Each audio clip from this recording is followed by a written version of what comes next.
주세요.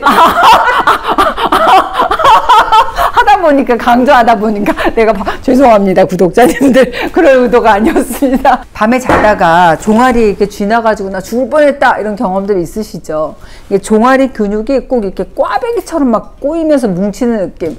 희한하게 나는 항상 왼쪽으로만 꼭 증상이 온다. 그런 분들 왼쪽 종아리하고 발바닥 만져보면 항상 차갑고, 한여름 이렇게 에어컨 바람에도 시려서 난 양말을 신는다. 깊은 잠 못 자고 항상 좀 무기력하고 나른하다. 이런 분들 종아리 한번 이렇게 만져보실래요? 종아리가 차요. 그리고 좀 탄력이 없고 근육이 이렇게 털레털레하다고 할까요? 어머, 내 종아리도 흐물거리는데?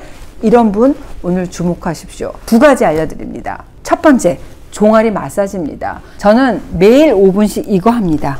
바로 종아리 마사지. 주로 앉아있기도 하고, 그러니까 나이 드니까 운전하다가도 이렇게 쥐날 때 있잖아요. 딱 봤을 때 하지 정맥류까지는 아닌데, 아무튼 좀 예전만 못하다. 피로를 난 다리에서 느낀다.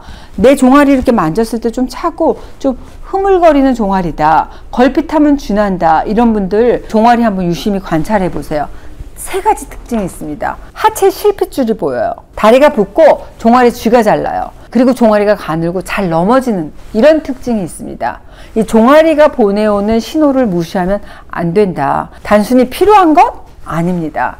심장의 위험 신호등입니다. 심장이 혹사당해 과부하가 걸려서 빨간불이 켜진 걸 수 있어요. 이코노미 신드롬이라고 들어보신 적 있으세요? 비행기 이코노미석 좁은 좌석에 우리가 오래 같은 자세로 이렇게 앉아있게 되면 혈류가 어때요? 다 몰린 혈류가 정체가 돼서 정맥 혈전이 생겨요. 이 상태에서 갑자기 일어섰을 때 이 핏덩어리, 즉 혈전이 어디로? 폐로 올라가서 혈관을 막아버리는 그런 병이잖아요. 호흡곤란 심하면 심폐정지, 돌연사로 갈 수 있습니다. 일본 나리타 공항에서만 매년 150건씩 생기고 심지어 사망으로 가는 분들도 있다는 보고가 있어요. 다리 정맥 혈액이 굳고 심부 정맥에 혈전이 생겨서 호흡곤란, 심폐정지를 일으켜서 돌연사하는 거죠.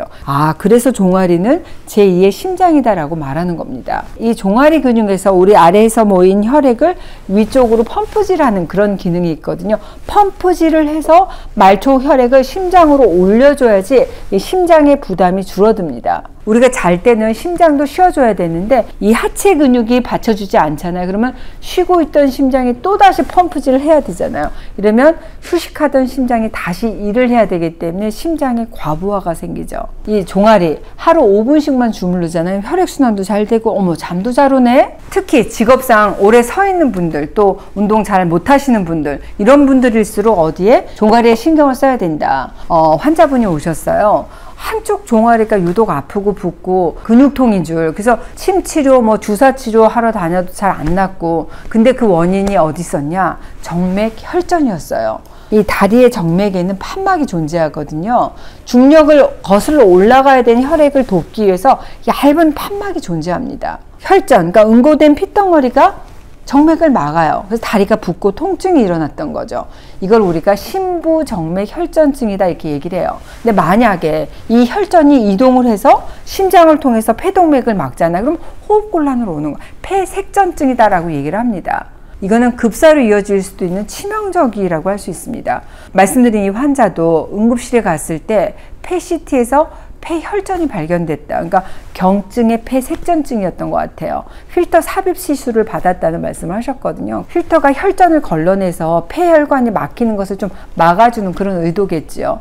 그러니까 너무 위험할 때까지 이렇게 버티다 오시는 분들이 의외로 많아요. 보통 상담을 하면서 혈전이 발생하실 수 있습니다 라고 설명을 한다면 환자분들은 좀 못 알아듣시는 환자가 더 많거든요. 그래서 오늘은 제가 그것을 여러분들이 이해할 수 있는 언어로 이해할 수 있게 설명을 해드리는 겁니다. 구체적으로 전 이렇게 풀어요. 발목 아킬레스건 위쪽에서부터 무릎 뒤에 이게 오금이라고 하는까지 주물러 줍니다. 종아리에 일단 일직선을 그리는 것처럼 쭉 이렇게 밀어주세요. 아래서 위로 쭉쭉 밀어주시고 그 다음에 양쪽을 이런 식으로 힘들다 그럼 오일 발라주시고 하셔도 좋아요. 위에서 아래 이렇게 오금까지. 무릎 뒤쪽에 보면 이렇게 볼록 튀어나온 부분, 이게 오금이잖아요. 오금이 저린다 할 때 이 오금을 풀어주시면 좋습니다. 여기를 풀잖아요. 그럼 다리 붓기가 없어지고, 신기한 거는 어머, 종아리를 풀었는데 무릎이 안 아프네? 발저림 개선에도 도움이 됩니다. 하다 보면 손이 좀 힘들다 그러면 그냥 집에 이런 거 마사지 기구, 저도 집에 놓고 쓰거든요. 이렇게 발 마사지 기구들이 갖고 있잖아요. 요거를 이용해도 참 편리하고 좋더라고요. 제가 쓰고 있는 거 갖고 나왔는데, 그냥 손이 힘들다 그럴 때는 이거 눌러주시면 끝납니다.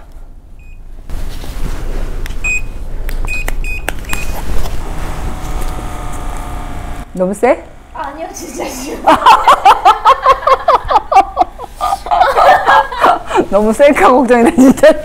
봐, 이거 나 맨날 한다니까. 종아리 마사지 요법으로 유명한 분이 일본의 그 외과 의사죠. 돌아가셨는데 이시카와 요이치 박사예요. 근데 이 요이치 박사가 30년 전에 링거에게 잘 흡수 안 되는 그런 환자가 있었는데, 그 환자분 종아리가 이상하게 차디 차서 마사지를 했다고 합니다. 그러니까 종아리가 좀 따뜻해지면서 정맥 주사가 잘 들어가는 걸 보고, 아, 요런 식으로 좀 혈류를 개선하면 모든 질병을 막을 수 있겠다는 그런 깨달음을 얻으셨다고 해요. 그래서 이 요이치 박사가 그 길로 이렇게 메스를 내려놓고 종아리 마사지 요법으로 오직 한 길을 걸으면서 정말 많은 치료 실적을 남기게 되었다는 그런 일화로 유명합니다. 손으로 주물러도 좋고, 저처럼 이런 기구가 있으신 분들은 좀 손 좀 편하고, 기구하고 저는 설거지도 하고 막 그러거든요. 그렇게 이용을 하셔도 좋겠습니다. 두 번째, 맨발로 모래 걷기. 저는 이 기구를 이용할 겁니다. 근데 나는 이런 거 없다. 괜찮습니다. 각자 집에 있는 요가 매트라든지 안 쓰는 메모리 폼 베개 같은 거, 두툼한 방석, 이런 거를 활용해서 모래 걷기를 해보시는 걸 추천해 드립니다. 나는 종아리가 부실하다 하시는 분들 더 열심히 이거 하세요. 이 샌드워크 만져보면은 고밀도예요. 탄성이 굉장히 낮죠. 이게 밟잖아요. 그럼 천천히 들어갔다가 천천히 나와. 아이고, 근데 빵꾸 났다. 그냥 천천히 들어갔다가 천천히 나와. 이런 식으로. 이게 모래사장하고 느낌이 좀 아주 비슷합니다. 걷는 동안 내 발이 마치 이렇게 모래사장 걷는 것처럼 좀 가라앉고, 이렇게 모래의 저항이 느껴져요. 걷는 게 진짜 힘들더라고요. 맞아. 그냥 이렇게 맨바닥에서 걷는 것보다 이 위에서 걷잖아요. 그럼 몇 배 더 어렵고 에너지 소모도 크고, 그러니까 근육이, 안 쓰던 근육이 골고루 다 쓰여져. 이렇게 맨발로 걸으면서 5분만 운동해도 좀만 걸었는데 숨이 찬다, 힘들다. 우리가 왜 바다 모래가에서 걷게 하고 오면은 어때요? 다리에 힘도 생기고 잠도 좀 잘 오고 그러잖아. 특히 어디에 자극이 온지 알아? 이렇게 걷게 되면 바로 이 종아리의 자극이 와. 종아리가 굉장히 뻐근하거든요. 그러니까 이 샌드워킹 한 날하고 안 한 날하고 달라. 잠도 좀 잘 오고 쥐가 잘 안 난다. 그래서 혈액순환의 핵심 키가 바로 종아리다 얘기하는구나 느끼실 거예요. 종아리 중에서도 특히 이 비복근이 자극이 되거든요. 이렇게 모래 위에서 맨발 걷기를 하게 되면 이 모래의 바닥이 불안정하잖아. 그 지면이 종아리 근육인 비복근을 더 많이 사용하게. 평지하고는 비교가 안 돼. 딱딱한 바닥하고는 다르게 이 모래는 어때? 발을 디디면 디딜수록 깊게 빠지잖아. 빠진 발을 다시 들어 올리려고 할 때 어디에? 더 많은 허벅지의 힘이 필요하거든. 무엇보다 모래는 어때? 왜? 원장님 왜 자꾸 반말하세요? 하다 보니까, 강조하다 보니까 내가 죄송합니다 구독자님들. 그럴 의도가 아니었습니다. 무엇보다 모래는 어때? 나도 반말이나 숨이 차니까 반말이 나. 무엇보다 모래는 어때요? 충격을 흡수하는 그런 특징이 있잖아요. 그래서 관절, 이 관절에 가해지는 부담을 줄여주기 때문에 나 무릎 통증이 있어서 맨바닥 잘 못 걸어 하시는 분들에게도 추천합니다. 원래 저는 이 운동을 이렇게 열심히 하게 된 계기가, 원래 종아리가 너무 붓고 아파가지고 마사지만으로 잘 안 된다. 그래서 시작을 한 거거든요. 근데 이걸 계속 하다 보니까 어디가 안 아픈지 알아? 무릎이 안 아픈 거야. 또 말해서 우리가 이가 없으면 잇몸으로 산다 그러잖아. 무릎이 안 좋다 하시는 분들, 이 하체 근육만 짱짱해도 훨씬 이 통증이 줄어든다는 거 기억하시기 바랍니다. 중년 마음은 20대인데 몸이 잘 안 따라줘. 그러니까 근육이 점점 빠지고 힘없고 피로하고 뭐 여기저기 아픈 곳들이 하나씩 늘어나기도 하고 그러잖아요. 다리 쥐도 잘 나고 또 앉았다 일어나면 좀 핑 돌고 운동을 하긴 해야 되는데 시간 내기는 어렵고 체력은 체력대로 떨어져서 힘든 운동은 좀 엄두가 안 난다. 요럴 때 뭐 바깥 날씨 상관없이 집 안에서 나 혼자 스스로 할 수 있다는 그런 장점이 있는 것 같아요. 나이 들면 하체가 부실해진다 얘기 하잖아요. 근감소증의 시작이 어디서부터 느낀다? 네, 바로 종아리. 종아리가 가늘어지고 근육이 줄어들면 펌핑 역할이 약해지고 결국은 아래로 몰린 혈액이 순환이 안 되니까 붓고 시리고 쥐나고 아프다 이런 증상이 생기는 거죠. 이럴 때 이게 제자리 걷기 5분만 해도 자극이 옵니다. 종아리가 굉장히 뻐근해지고 이 하체의 밀킹 액션이 작동을 하는구나. 즉 종아리가 수축 이완을 하는 이렇게 젖자기 액션으로 혈액을 심장으로 이렇게 펌핑 시켜주는 진짜 좋은 운동이 될 수 있겠구나 하실 거예요. 물론 바닷가 모래에서 걸으면 더 좋겠지만 여의치 않으면 이렇게 집에서 마치 샌드워킹 하는 그런 효과인 겁니다. 모래의 불안정한 지면은 종아리 근육인 비복근을 더 많이 사용하게 돼서 근육 강화에 도움이 될 수 있겠구나. 맞습니다. 종아리의 펌프 기능이 떨어지면 하체로 혈액, 림프액 등이 정체되고 고이면서 다리가 붓고 시리고 아프고 손발이 차지고 쥐가 나고 심한 경우에는 뭐 하지정맥 또 혈전 혈전하면 대부분 대수롭지 않게 생각하시는데 제가 임상 사례로 한번 설명을 드려볼게요. 환자분이 몇 년 전에 오셨을 때는 평소에 손발이 차고 특히 다리가 붓고 아프다. 새벽에 쥐도 잘 나고 단순 근육통인가 보다. 그리고 침치료 받으러 오신 거였죠. 제가 침치료하면서 근본적으로는 좀 하체 운동도 열심히 하시고 혈전 안 생기게 식이요법도 잘 하시라는 그런 지침을 드렸습니다. 근데 그 환자분이 젊은데 무슨 혈전이에요. 대수롭지 않게 여기셨는데 근데 그 친정 어머니가 그로부터 한 1, 2년 후에 그 따님과 함께 방문하셨습니다. 오셔서 원장님 말씀대로 우리 딸 정말 큰일 날 뻔했다고. 무슨 말이에요? 그랬더니 임신하고 출산 후에 갑자기 쓰러져서 응급실 가셨다고. 따님도 검사 결과가 폐색전증이었어요. 그러니까 임신 중에 이 신부 정맥에서 발생한 혈전이 출산 직후 그 일부가 떨어져 나가서 정맥을 타고 올라가서 심장을 거쳐서 폐혈관을 완전히 막아버렸고 그 때문에 이제 순간적으로 호흡이 멈춘 거였거든요. 심하면 심정지 상태까지 겪을 수가 있습니다.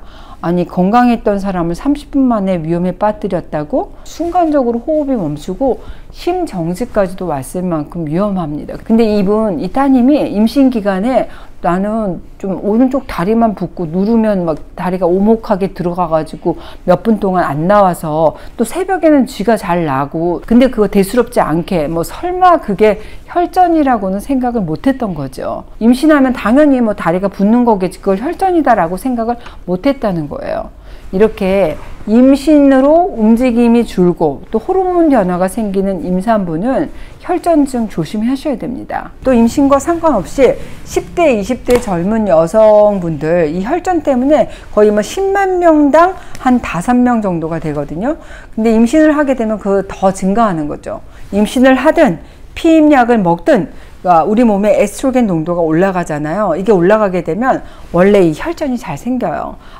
그러니까 여성 호르몬 성분이 들어가 있는 피임약을 먹는 것도 혈전의 발병 원인이 될 수 있다는 말이구나. 예, 그래서 피임약 드시는 분들 이렇게 뒤에 복용 설명서를 보면은 주의사항으로 혈전 및 색전증 이렇게 적혀 있어요. 하지만 혈전 증상 그 자체를 모르시는 분들이 훨씬 더 많다는 게 그게 문제입니다. 보통 서양에서는 15살 넘어가게 되면 거의 피임약을 먹고 또 우리나라는 피임약은 안 먹더라도 이상 자궁출혈 이런 것들이 있어서 산부인과 가면 왜 피임약 처방받아 드시는 분들도 계시잖아요. 또 이 자궁 내막증 때문에 호르몬제 복용하시는 분들도 계시고 약 설명서에 혈전이 부작용이라는 설명을 보긴 했어도 그게 그런 의미인지 몰랐다 하는 분들이 거의 많습니다. 그러니까 위험성을 모르는 게 그게 위험한 겁니다.